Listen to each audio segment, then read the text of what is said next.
And hear me out, this is not an opportunity to go and compete in the New Zealand pageant. No. She was given the opportunity to be appointed to go and represent New Zealand in Miss Universe, directly to the international pageant.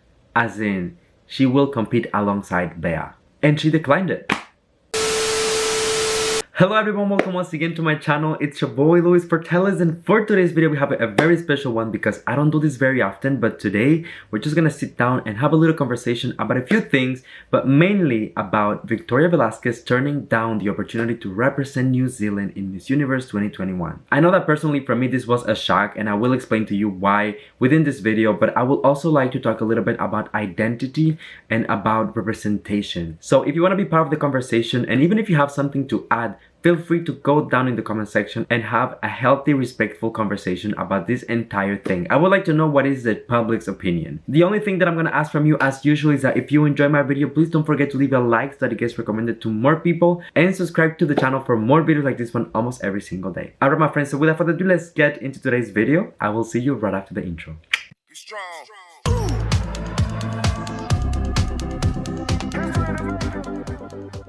So, for those of you who don't know, Victoria Velasquez Vincent is one of the candidates of Miss Universe Philippines 2021, and she was representing for the province of Cavite. She actually placed third within the entire pageant, which automatically gave her the title of Miss Universe Philippines 2021 Charity. And it's very important to remind ourselves that even before the announcement of the 2021 candidates for Miss Universe Philippines, Victoria was one of the most talked about names. She has for some reason really been hyped within the pageant community, even though she had no pageantry experience at all.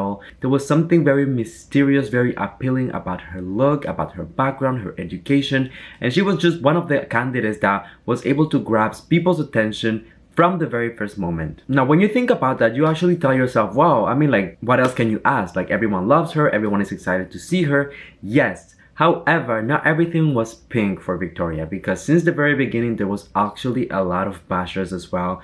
People who were giving her a lot of pushback because, first of all, she did not have any experience at all, and she was going for one of the most prestigious pageants in the Philippines. But also because of her styling, saying that she looked older than in real life, the way that she presented herself, the way that she is so soft-spoken and so eloquent. But I feel like the main thing that people were giving Victoria a hard time about was the fact that she was not born in the Philippines. And this is something that keeps coming back within the pageant community, hence today's video. So Victoria was born and raised in New Zealand, and although she is Filipina from her mom's side of the family, she never really actually lived in the Philippines. She would visit regularly for vacations, and she will stay there for a short period of times, but I feel like it's a fair thing to say that Victoria lived most of her childhood and her adult life in New Zealand. So right after the announcement of the 100 candidates of Miss Universe Philippines 2021, a lot of people had a lot to say about Victoria. A lot of people were saying that she did not look Filipina enough, that she did not speak the language enough, that she was too privileged, that she did not know the struggles of the locals,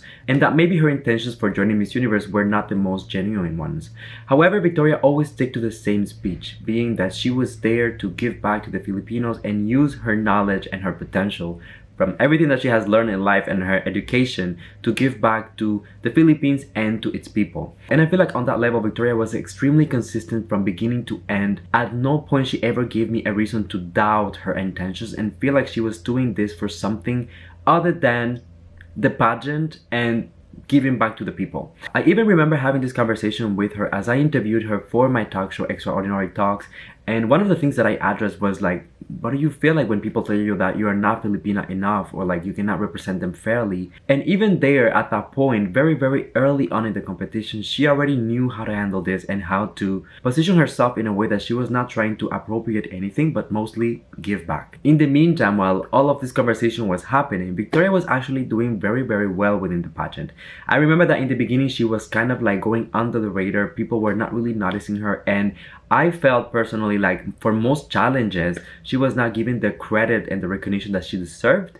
However, I feel like it was really during the interview challenge that Victoria was able to showcase her communication skills, how smart she is, how eloquent, and also, I mean, like how beautiful. The girl was always stunning since the very beginning. At some point within the competition, Victoria became so good that she could no longer be denied. You couldn't longer count her out because she was doing so well that regardless of whatever talk was going around her or her name, she was definitely gonna earn a spot within the top 5 at least. And then, I mean, I feel like everyone pretty much followed the coronation night within my channel. I feel like this community is a lot about pageants, so we all know how that ended. So Victoria did very well during preliminaries. She did extremely well during coronation night as well, and she ended up placing 3rd out of 100. Can you imagine this being your first ever pageant and being able to reach the top 3? And to be fair, I was quite happy with the title that she was given because I know that because her intention was always to help and give back, being crowned Miss Universe Philippines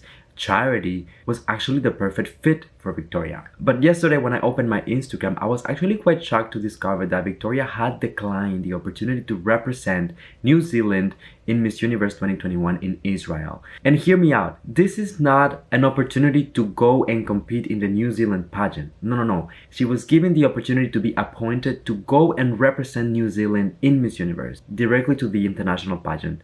As in, she will compete alongside Bea. And she declined it. At first, I had very mixed feelings because I was like, oh my god, like every single girl, like this is their dream, this is what they want to do and accomplish.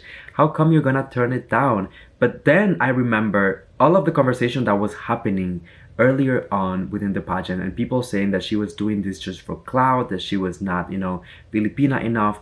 And then I was actually happy that she declined it because I told myself the backlash that is gonna come from this if she was to resign to her title as Miss Universe Philippines charity to go to the New Zealand version is not gonna be a good look. However, this is where I wanted to have a conversation about identity, and this is where you guys come to play, and I need you to interact and be part of the conversation. In my opinion, Victoria has really proven that there is no questioning her identity as a Filipina, that there is no questioning the percentage of Filipino blood that goes through her veins, because sometimes it's not just about being 100% a nationality, but it's about how you feel about the country, it's about how you interact with the people, it's about what you do for the country and the people. And I believe that the fact that Victoria declined this title is the ultimate proof of loyalty and of love for the Philippines. If she wanted to represent New Zealand, she was 100% entitled to do so because she was born and raised there. Although Victoria feels very Filipina and she decided to move to the Philippines, you cannot take away the fact that she also has New Zealand blood running through her veins and that this is also part of her culture and her identity, and so many of her friends and family members live there up to this day that I feel like even if she accepted the title wouldn't be wrong. Maybe for people who live outside of the country or who are immigrants, it's easier to understand, but sometimes you build your own identity as you go in life. For example, I am Cuban. I was born and raised in Cuba, but I live in Canada, and I feel just as Canadian as I feel Cuban. And I am proud of both countries, and I will be able to represent for both because both of them have a big, huge impact in my lifetime. And when I think of other Filipinos examples, I think of Pia, for example. I don't see anyone giving her a hard time because she is also German. When I think of Catriona, I don't see anyone giving her a hard time because she is partly Australian. When I think of Maureen Montaigne from Binibining Pilipinas, she has also American blood and she is still representing for the Philippines. You also have people who are 100% Filipinos, for example, like Katrina Dimaranan, who were able to represent for the United States because they were living there and they had the legal status that allowed them to do so. Where I'm trying to go is that maybe we should stop putting people into a box and conditioning to a certain nationality or a certain blood. If you have the legal status, if you have the background, if you have the heritage, and you have the passion for the culture, the understanding, and the love for the people and the country, this shouldn't be such a huge deal, guys. And the reason why I even get into this is because I know for a fact that a lot of the candidates within the competition also live their lives outside of the Philippines and they just come back for the pageants, you know? So why would you give a girl who lived already in a first world country